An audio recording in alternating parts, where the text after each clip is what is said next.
Hare Krishna. Welcome back to our Bhagavad Gita study class, chapter 1. So, let's start with our Mangala Charan.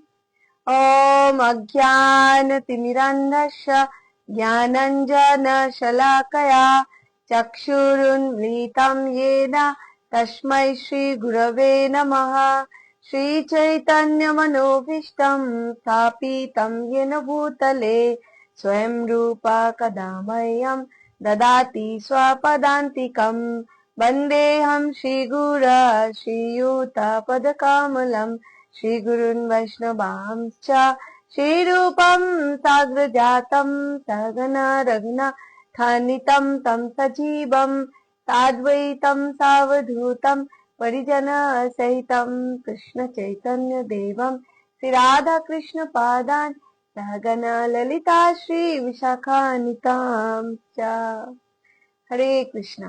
तो आज हमारे है shloka number 32 से start करेंगे। हमने क्या देखा फर्स्ट चैप्टर की, ये कि अर्जुन अभी दोनों रथ के बीच में, दोनों सेनाओं के बीच में बोला रथ ले जाने के लिए, एंड फिर देख के सबको अर्जुन की जो हालत हो गई, क्यों मुख सूख रहा था, शरीर जल रहा था, फिर अर्जुन का एक शरीर में कंपन भी हो रहा था। ये सब जो सिम्टम्स इसलिए था, भय के कारण नहीं, उनको था कि हृदय दौर्बल्य, मतलब माइंड की वीकनेस की, आउट ऑफ कंपैशन, है ना। तो कंपैशन में जाके वो क्या करे, है ना। 32 से स्टार्ट करते हैं। किम नो राज्येन गोविंद किम भोगै जीवितेन वा येषामर्थे कंशितं नो राज्यं भोगा सुखानि च ता इमेव व्यवस्थिता युद्धे प्राणं त्यक्ताधानानि च आचार्या पितरः पुत्रास्तथैव च पितामहः मातुला शशुरा पौत्रा शैला सम्बन्धिनस्तथा एतान्यहन्तमिच्छामि घृता ओपि मधुसूदन अपि त्रैलोक्य राजस्य हत्यो किं नो मही कृते निहत्य धर्तराष्ट्रान्य का प्रीति सा जनार्दन। ये 32, 33, 34 एंड 35 चार श्लोका एक साथ है। इसको क्या बोल रहे, हे गोविंद, हमें राज्य सुख अथवा इस जीवन से क्या लाभ। अर्जुन कितना अच्छे डिफेंड ले रहे युद्ध ना करने के लिए।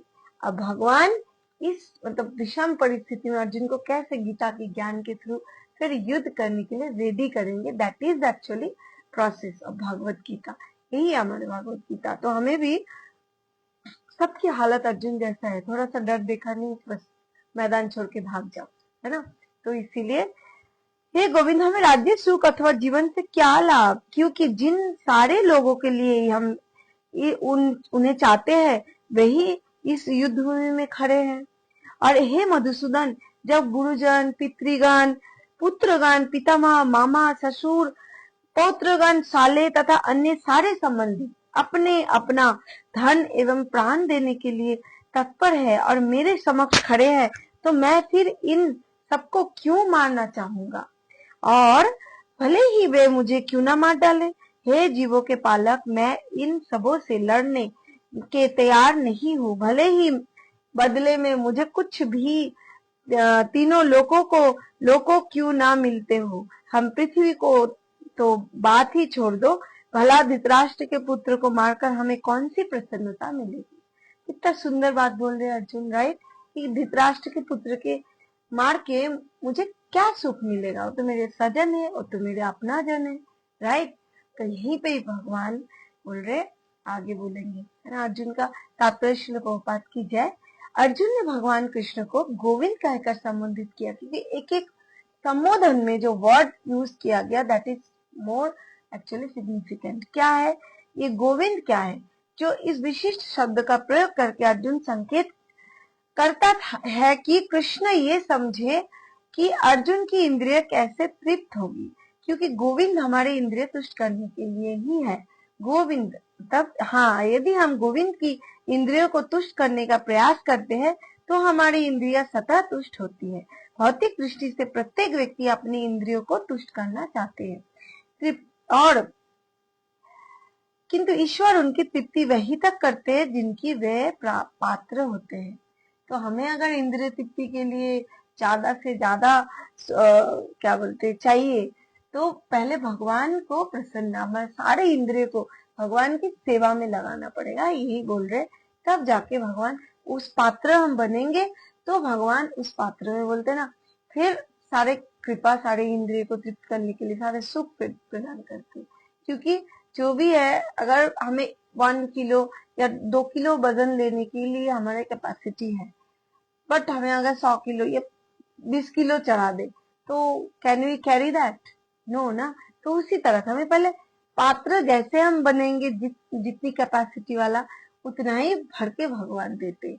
तो कमियां एक्चुअली हमारे अंदर है, किंतु ईश्वर उनकी तृप्ति वही तक करते जिसे वो पात्र होते, उस हद तक नहीं जितना वे चाहते हैं, क्योंकि हमारा चाहत तो अनलिमिटेड है। किंतु जब कोई इसके विपरीत मार्ग ग्रहण करता है, अर्थात जब वे अपने इंद्रियों की तृप्ति की चिंता ना करके गोविंद की इंद्रियों को तुष्टि करने का प्रयास करते हैं, तो गोविंद की कृपा से जीव की सारी इच्छाएं पूर्ण हो जाती है। यहाँ पर जाति तथा कुटुंबियों के प्रति अर्जुन का प्रगाढ़ स्नेह है, और ये अतः युद्ध मतलब ये आंशिक रूप से इनके प्रति अर्जुन की स्वाभाविक करुणा है, और अतः वह युद्ध करने के लिए तैयार नहीं है। अब व्यक्ति अपने वैभव का प्रदर्शन अपने मित्र तथा परिजनों के समक्ष करना चाहता है, किंतु अर्जुन को भय है कि उससे सारे मित्र तथा परिजन युद्ध भूमि में मारे जाएंगे और वह विजय के पश्चात उनके साथ वो आनंद को शेयर नहीं कर पाएगा, वैभव उपयोग नहीं कर सकेगा। तो भौतिक जीवन का ये सामान्य लेखा जोखा है, किंतु आध्यात्मिक जीवन इससे सर्वथा भिन्न होता है। तो अर्जुन भौतिक दृष्टि से सोच रहे थे, भौतिक चिंता से, भौतिक शरीर, भौतिक मतलब शरीर से रिलेटेड जो चिंता भावना है वो अर्जुन के दिमाग में आ रहा था, और आध्यात्मिक तरह से तो हमें शरीर नहीं, हम तो आत्मा है। तो उस दृष्टि से तो कोई मारा नहीं जाएगा, क्योंकि आत्मा की तो मृत्यु ही नहीं होती, राइट। तो इसी हिसाब से भौतिक जीवन का ये सामान्य लेखा जोखा है, किंतु आध्यात्मिक जीवन इससे सर्वथा भिन्न है, क्योंकि भक्त भगवान की इच्छाओं की पूर्ति करना चाहता है। अतः भगवत इच्छा होने पर वे भगवान की सेवा के लिए सारे ऐश्वर्य स्वीकार कर सकता है। किंतु यदि भगवत इच्छा ना हो तो क्या होता है ना, भगवत इच्छा अगर ना हो तो माइक थोड़ा सा सेटिंग कर लेती।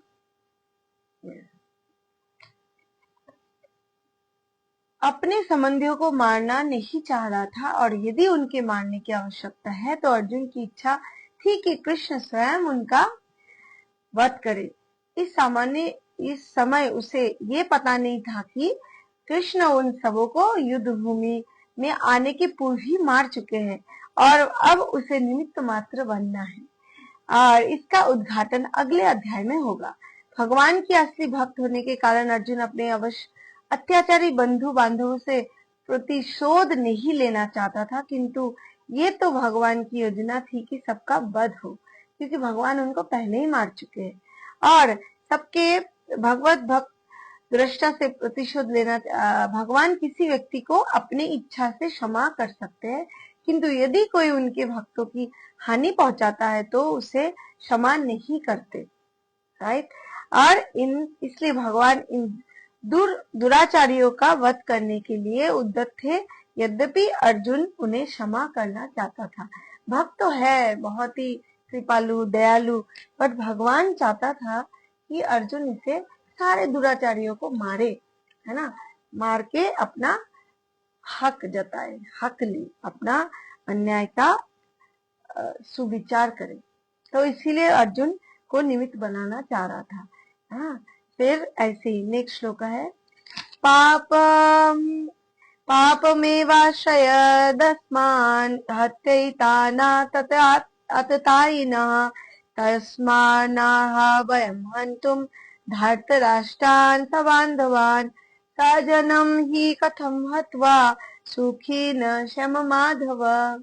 सजन कितना सुंदर, यदि हमें हम ऐसे आतताई का वध करते हैं तो हमें हर पाप पड़ेगा। और अतः ये उचित नहीं होगा कि हम धृतराष्ट्र के पुत्र तथा उनके मित्र तथा को वध करें कि हे लक्ष्मीपति कृष्ण माधव, इससे हमें क्या लाभ होगा और अपने ही कुटुंबियों को मारकर हमें किस प्रकार की सुखी और सफल हो सकते हैं। तो हमें इस तरह अर्जुन की जो बात है हम इसी तरह ही सोचते हैं, बट जब कर्तव्य की बात आते हैं तो भगवान हमें गीता के ज्ञान के थ्रू ये बताना चाह रहे तब हमारा कर्तव्य सब सर्वोपरि होना चाहिए, ना कि हमारे इस शरीर से रिलेटेड, बॉडी से रिलेटेड कोई विचार, है ना। क्योंकि ऑलरेडी जब भगवान हमें हमारा निमित्त बनाता है, कोई भी जब भी देखिए ज्यादा जहाँ पे पाप बढ़ता है, हर टाइम भगवान अपने आप को थोड़ी अवतार लेके आते हैं। जब वो तो बोलते हैं ना कि छोटे छोटे कार्यों में भगवान अपने अवतार को भेजते हैं, या तो कुछ पावरफुल उनकी जो भक्त अवतार होते उसको भेज के ये थोड़ा बहुत काम कार्य करते। जैसे बहुत हिरण्यकशिपु, रावण जैसा कोई ज्यादा दुराचारी लोग आते तब भगवान अपने आप को अवतार लेके अवतरित होते हैं ना। तो इसीलिए हमें ये सोचना चाहिए कि हमें शरीर नहीं है, हम आत्मा है, तो उसी हिसाब से हम भी सोचे। बट अर्जुन की दलीलें भी बहुत ही मतलब इम्पोर्टेंट है। यहाँ पे क्या क्या उन्होंने बोला कि वैदिक आदेश अनुसार आतताई 6 प्रकार का होता है। ये बहुत अच्छा बात है। आतताई मतलब जो हत्याकारी है ना, जो क्रिमिनल। तो क्या है, विष देने वाला, जो हमें विष देते, और घर में अग्नि लगाने वाला, जो घर में अग्नि लगाते, आग से हमारे घर जलाने की कोशिश करता है।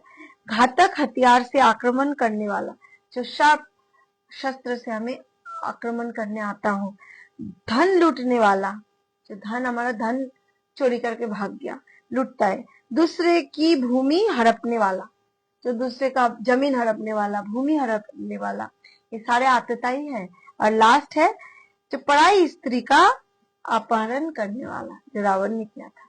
तो ऐसे सारे जो क्रिमिनल है, आतताई है, तो इसको क्या बोलते, इमीडिएट शास्त्र में बयान है, ऐसे आतताई का तुरंत वध कर देना चाहिए, क्योंकि इसके वध से कोई पाप नहीं लगता। तो अर्जुन जो बोला कि मुझे तो पाप लगेगा, तो अब तात्पर्य श्रील प्रभुपाद में तात्पर्य में बोल रहे, आतताई का जो इस टाइप का घिनौना हरकतें करते हो, 6 प्रकार की आतताई, तो उनको आपको सोचना नहीं है, तुरंत आप उसको वध कर सकते हैं। जैसे हमारे भी लॉज में है, जो कितना जो धारा है 302 है कि जब इसको इमीडिएट फांसी का सजा दे सकते, राइट, आजीवन कारादंड दे सकते। तो जैसे अपराध है उसके हिसाब से पनिशमेंट भी होता है। तो इसीलिए ये जो अपराध है, जो 6 बताया, घर में आग लगाने वाला, विष देने वाला, धन लूटने वाला, है ना, फिर हथियार से आक्रमण करने वाला, भूमि हड़पने वाला, और पराई स्त्री को हड़पने वाला, इसको हमें शास्त्र के अनुसार हमें तुरंत मार देने के लिए वर्णन है। तो वह स्वभाव से साधु है, अतः वह उनके साथ साधुवत व्यवहार करना चाहता था, किंतु इस प्रकार का व्यवहार क्षत्रियो के लिए उपयुक्त नहीं है। यद्यपि राज्य प्रशासन के लिए उत्तरदायी व्यक्ति को साधु प्रकृति का होना चाहिए, किंतु उसे कायर नहीं होना चाहिए, क्योंकि अर्जुन क्षत्रिय था और बोल रहे थे साधु वचन, साधु का भाषा बोल रहे थे, राइट। तो इसी तरह भगवान बोल रहे राजा होने के कारण एक स्वभाव उनको साधु जैसा होना चाहिए, लिबरल, सबके लिए सद्भावना, एक ही इक्वल सोचना। But at the same time वो क्षत्रिय है, उनको उतना कायर भी नहीं होना चाहिए। उदाहरण, तो भगवान राम इतने साधु थे कि आज भी लोग राम राज्य रचना चाहते हैं, रहना चाहते हैं, किंतु उन्होंने कभी कायरता प्रदर्शित नहीं की। रावण आतताई था, किंतु वह राम की पत्नी सीता का अपहरण करके ले गया था, किंतु राम ने उसे ऐसा पाठ पढ़ाया जो विश्व इतिहास में बेजोड़ है। अर्जुन के प्रसंग में विशिष्ट प्रकार के आतताई में भेंट होती है। ये है उसके निजी पितामह आचार्य मित्र, पुत्र, पौत्र इत्यादि। इसलिए अर्जुन ने विचार किया कि उनके प्रति वे सामान्य आतताई जैसा कटु व्यवहार ना करे। इसके अतिरिक्त साधु पुरुषों को तो क्षमा करने की सलाह दी जाती है। साधु पुरुषों के लिए ऐसे आदेश किसी राजनीतिक आपातकाल से अधिक महत्व रखते हैं। इसलिए अर्जुन ने विचार किया कि राजनीतिक कारणों से सज्जनों का वध करने की अपेक्षा धर्म तथा सदाचार की दृष्टि से उन्हें क्षमा कर देना श्रेयस्कर होगा। अतः क्षणिक शारीरिक सुख के लिए इस तरह वध करना लाभप्रद नहीं होगा। अतः क्षणिक शारीरिक सुख के लिए अंततः जब सारा राज्य तथा उससे प्राप्त सुख स्थायी नहीं हो, तो फिर अपने सज्जनों को मारकर वे अपने ही जीवन तथा शाश्वत मुक्ति को संकट में क्यों डालें। और अर्जुन द्वारा कृष्ण को माधव तथा लक्ष्मीपति के रूप में संबंधित करना भी स्वार्थक है। और वह लक्ष्मीपति कृष्ण को ये बताना चाह रहा था कि वे उसे ऐसा काम करने के लिए प्रेरित ना करे जिससे अनिष्ट हो।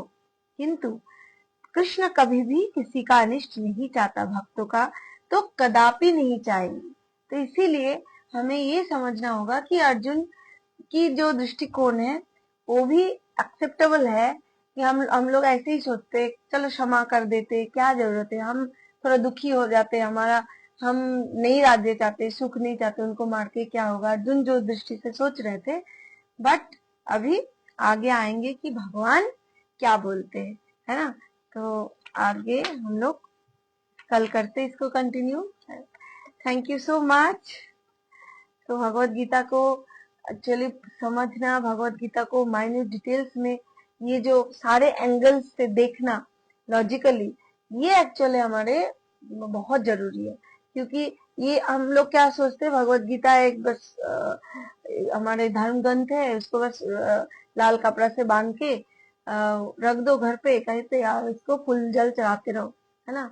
खोल के पढ़ने से हमारे साथ हम कनेक्ट कर पाते कि अर्जुन कोई अलग बहुत 5,000 साल पुराना कहानी है, हमारे अभी इस सिनारियो प्रेजेंट टाइम में इसका क्या रिलेटेबिलिटी है, राइट। तो रेलिवेंसी क्या है, बट यही हमें समझना है कि भगवान इसको अच्छे से अर्जुन को रिप्रेजेंटेटिव बना के हमारे लिए एक्चुअली भगवत ज्ञान दिया। क्योंकि अर्जुन की अभी स्थिति जो है वो हमारे जैसा ही है, हम हर काम में कंफ्यूज हो जाते, तो हम डिसाइड नहीं कर पाते कि धर्म के अनुसार ये सही होगा कि गलत होगा।